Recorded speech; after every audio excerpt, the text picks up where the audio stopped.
This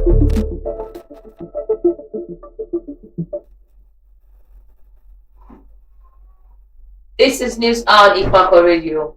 Good morning, I am Nato Esther.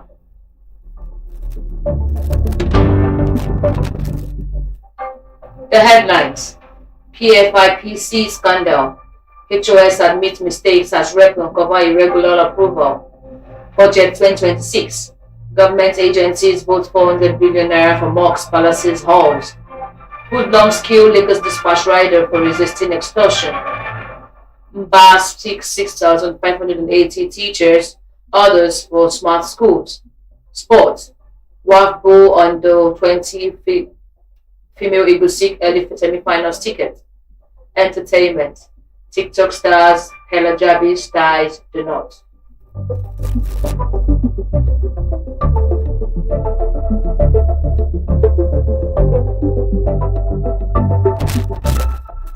The news in full. PFIPC scandal. HOS admits mistakes as reps uncover irregular approval. Fresh details emerged on Wednesday in the House of Representatives investigation into the controversial Presidential Foreign Investment Promotion Council, as the head of the Civil Service of the Federation, Mrs. Didi Walton-Jack, admitted that her office failed to carry out adequate due diligence before granting key approval to purported agency. Also, the Office of the Accountant General of the Federation blamed one of its officials for diverting an official letter that allegedly helped sustain the scheme. The ongoing probe centers on allegations that Prince Adeyemi Adeniyi, who represented himself as the Director General of the PFIPC, secured official recognition for the body using allegedly fake appointment letter, fabricated legislative documents, and other forged document records.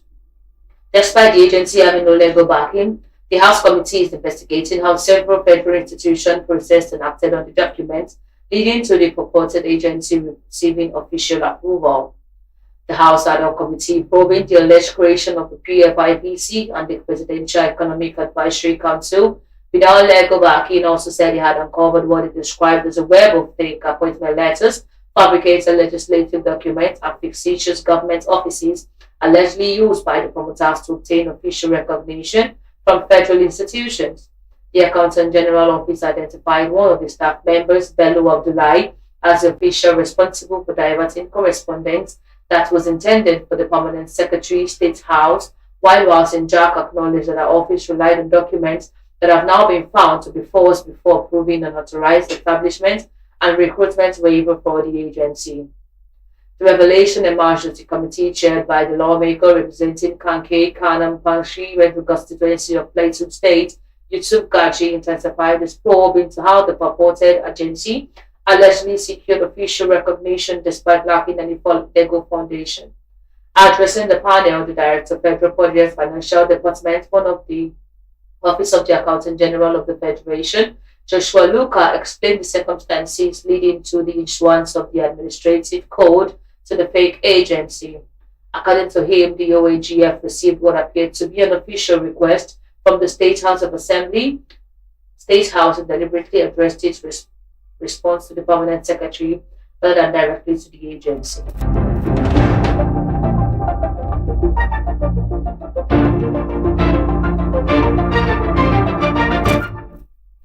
Budget 2026. Government agencies vote 400 billion naira for mosques, palaces, and halls. About 78 ministries, departments, and agencies of the federal government set aside nearly 400 billion naira in the 2026 budget for the construction and rehabilitation of community halls, mosques, traditional rulers' palaces, village market squares, and civil centers. More than half of the 400 billion naira was earmarked for non-developmental projects such as the supply of grains and motorcycles, sponsorship of community trade societies, construction of the museum or mini stadium, as well as the supply of tricycle, popularly called Keke Marwa, to communities. Some of the MDAs investigated are Minister of Defense Headquarters, the Nigerian Air Force, Air Power Center of Excellence, Nigerian Defense Academy, Technical Aid Corps, Foreign Mission, Federal Ministry of Information and National Orientation, Federal College of Land Resources, Owerri, Institute of Agricultural Resource and Training, Ibadan, and the Office of the Auditor General for the Federation. Others are the federal ministries of Trade and Investment, Federal Institute of Institutional Research, Ushodi, etc. Critics argue that many of the projects embarked on must rank among the country's most urgent priorities, given Nigerian fiscal realities. Analyses argue that the allocation of hundreds of billions of naira to numerous small and often low impact projects deprive millions of Nigerians from the benefit of strategic public investment. The content of funds tied in fragmented projects could instead be channeled into critical sectors such as healthcare, education, security, roads, power, and other essential infrastructure that have a broader and more lasting impact on economic growth and citizens' well-being. According to the analysis, the proliferation of these relatively insignificant projects not only weakens fiscal discipline but also limits the government's ability to deliver quality public servants. They warn that the opportunity cost is enormous as scarce public resources are diverted from transformational national priorities to projects that frequently lack transparency, adequately oversight, or measurable developmental impacts. Experts have also expressed concerns that several budget items will lead to no connection to the statutory responsibilities of certain MDAs when inserted into the allocations.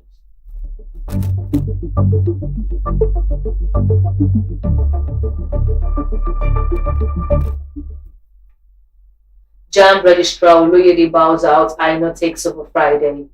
The Joint Admission and Matriculation Board will on Friday formally usher in a new era in his leadership as the outgoing Registrar, Prof. Ishaq Oluyede, hands over to his successor, Prof. Segun Aino.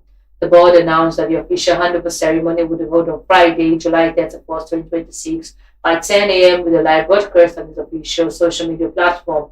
In a notice released on Wednesday, JAMB invited the public to witness what they described as a significant milestone in the board's leadership journey. The ceremony marks the end of Oloyede's tenure as registrar, which expires on July 31st, and the official commencement of INO's leadership of the examination body. We had earlier reported that President Bola Tinubu appointed INO as the new registrar of JAMB to succeed Oloyede. The appointment was announced in a statement issued by the President's Special Advisors on Information and Strategy, Bayo Onanuga. According to the presidency, INO is a professor of computer engineering at the Bafemi Awolowo University, Ife, with expertise in digital infrastructure, national examination system, and institutional reforms. The presidency noted that INO holds a Bachelor's of Engineering